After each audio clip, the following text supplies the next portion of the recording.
Hi guys, welcome back to my channel. Premier League നടന്ന Manchester United versus Fulham മത്സരം 1-0 എന്ന goal സ്കോറിന് United വിജയം കരസ്ഥമാക്കിയിരിക്കുകയാണ്. യുണൈറ്റഡിന് വേണ്ടി അർജന്റീനൻ താരം ലിസാൻഡ്രോ മാർട്ടിനസ് ആണ് ഗോൾ സ്കോർ ചെയ്തിട്ടുണ്ടായിരുന്നത്. ഈ ഒരു മത്സരത്തിൽ വിജയത്തോടുകൂടി പ്രീമിയർ ലീഗ് പോയിന്റ് ടേബിളിൽ 29 പോയിന്റുമായിട്ട് 12ാം സ്ഥാനത്ത് തുടർന്നുകൊണ്ടിരിക്കുകയാണ്. അത്ര വലിയ രീതിയിൽ മികച്ച പ്രകടനമൊന്നുമായിരുന്നില്ല യുണൈറ്റഡ് പ്ലേയേഴ്സിൽ നിന്നും കാണാൻ വേണ്ടി സാധിച്ചത്.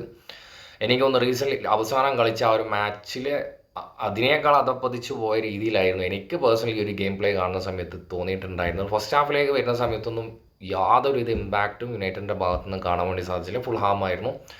ഡിഫെൻസീവ്ലി വെൽ സ്ട്രോങ് ആയിരുന്നു. അറ്റാക്കിങ്ങിലേക്ക് വരുന്ന സമയത്ത് ഒരുപാട് ഫിനിഷിങ് പോരായ്മയാണ് ഈ ഒരു മത്സരത്തിൽ ഓപ്പണിനെ സംബന്ധിച്ചിടത്തോളം വളരെയധികം ബുദ്ധിമുട്ടായിട്ട് എനിക്ക് തോന്നിയത്. സെക്കൻഡ് ഹാഫിലേക്ക് വരുന്ന സമയത്താണ് ലിസാൻഡ്രോ മാർട്ടിനസിൽ നിന്നും ആ ഒരു ഗോൾ വന്നിട്ടുണ്ടായിരുന്നത്. അതും ഒരു അപ്പോൾ ബാക്ക് ടു ബാക്ക് അവസാനം കളിച്ച ആ ഒരു മാച്ചിലും ലിസാൻഡ്രോ മാർട്ടിനസിന് അസിസ്റ്റ് ആയിരുന്നു. അതൊരിക്കലും ഒരു ബ്രൂണോയുടെ ഫിനിഷിങ്ങിലല്ല, അത് ജസ്റ്റ് ഒന്ന് ടച്ച് ചെയ്താൽ ഗോളാവും എന്നുള്ള ഒരു പോയിന്റിലായിരുന്നു.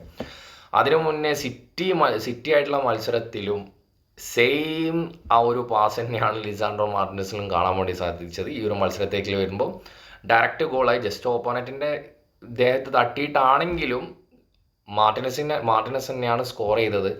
എനിക്ക് തോന്നുന്നു യുണൈറ്റഡിലെ സ്ക്വാഡിലേക്ക് വരുന്ന സമയത്ത് ആകെ കുറച്ചുകൂടി എന്താ പറയുക സീരിയസ്നെസ്സോടുകൂടി കളിക്കുന്ന ഒരു പ്ലെയർ ലിസാൻഡ്രോ മാത്രമേ ഉള്ളൂ എന്ന് തന്നെയാണ് എനിക്ക് പറയാനുള്ളത്. കുറച്ച് മുന്നേ അമോറിം വന്ന സമയത്ത് നല്ലൊരു ഇമ്പാക്റ്റ് ഉണ്ടായിരുന്നു, മസ്റാവി അതുപോലെ ഉഗാട്ടയൊക്കെ.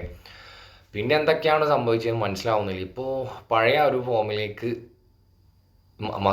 ഉഗാട്ടെ പിന്നെ ചില സമയത്ത് ഫോം ആവും, ചില സമയത്ത് ഫോം ഔട്ടാവും, ആ ഒരു പാറ്റേൺ. പക്ഷേ മസ്റാവിക്ക് എന്താ സംഭവിച്ചതെന്ന് മനസ്സിലാവുന്നില്ല. ആ ഒരു ഫോമിലേക്ക് ഒരു വലിയ രീതിയിലുള്ള ഒരു ഇമ്പാക്റ്റ് കൊണ്ടുവരാൻ സാധിക്കാത്ത പോലെയാണ് എനിക്ക് തോന്നിയത്. ഓനാനെ കുറിച്ച് പ്രത്യേകിച്ചൊന്നും പറയാനില്ല. ഓന ഗോൾ കീപ്പറായിട്ട് ഫസ്റ്റ് കാണുന്ന സമയത്ത് തന്നെ ഫാൻസിനെ സംബന്ധിച്ചിടത്തോളം ഒരു പകുതി കോൺഫിഡൻസ് പോയി കിട്ടും.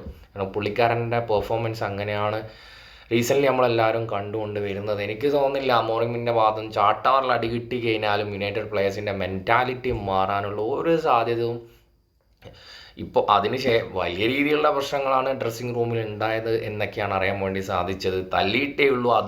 തള്ളിയിട്ടില്ല എന്നേ ഉള്ളൂ, ബാക്കി ചെയ്യാവുന്നതൊക്കെ അമോറിം ചെയ്തു എന്നാണ് അറിയാൻ വേണ്ടി സാധിച്ചത്. പക്ഷേ എന്തൊക്കെ ചെയ്തിട്ടും ഒരു മാറ്റവും പ്ലേയേഴ്സിൻ്റെ ഭാഗത്തു നിന്നും കാണാൻ വേണ്ടി സാധിക്കുന്നില്ല.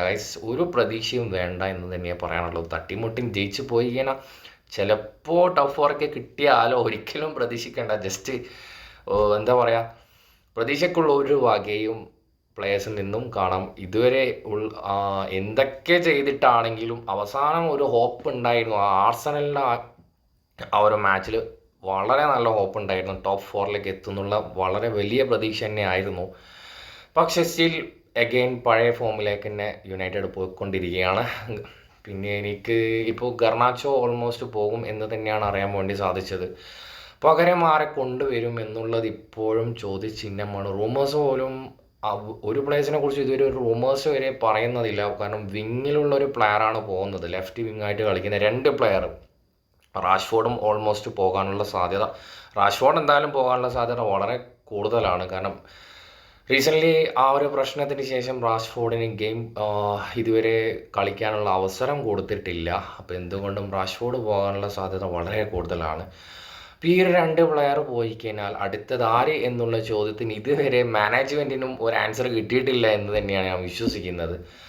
അപ്പോൾ ഗൈസ്, ഇതൊക്കെയാണ് എനിക്ക് ഈ യുണൈറ്റഡിൻ്റെ മൊത്തത്തിലുള്ള ഒരു ടീമിനെ കുറിച്ച് എനിക്ക് പറയാനുള്ളത്.